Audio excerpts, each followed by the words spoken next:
আরেকটা তরকারি রান্না করেছি। এই যে দেখুন, কালারটা দেখুন, মাশাআল্লাহ, খেতে অসাধারণ দুর্দান্ত লাগে আমার কাছে এটা। সকাল সকাল আজকে রান্নাটা শুরু করে দিলাম, কারণ আজকে সকালবেলা ঘুম থেকে উঠে মেয়েকে আগে পড়তে দিয়ে এসেছি।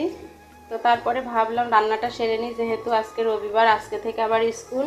আর আমার মেয়ের স্কুল হচ্ছে ডে শিফটে, তো এই কারণে আমি 11:30টার দিকে স্কুলে চলে যাই, ওই টাইমে আমার রান্নার সময়। তো আর কি করব, এই জন্য ভাবলাম আজকে সকালবেলায় রান্নাটা সেরে নিই। আর এই যে রান্না করছে আজকে সকাল সকাল কচুর শাক, আর হলো 10 তাল কচুর শাক, আর সাথে আছে চাল কুমড়োর পাতা। তো সব কিছু দিয়ে কিন্তু এই যে শাক ঘন্ট হবে। আর অলরেডি 2টা তরকারি আমার হয়ে গিয়েছে।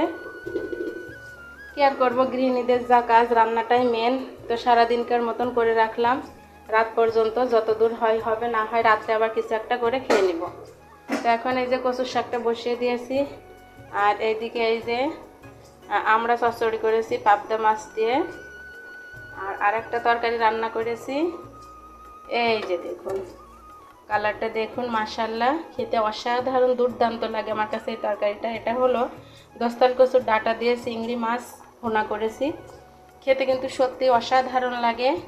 আর এদিকে এই যে আমরা দিয়ে পাবদা মাছ আর পেঁয়াজ দিয়ে চচ্চড়ি করেছি।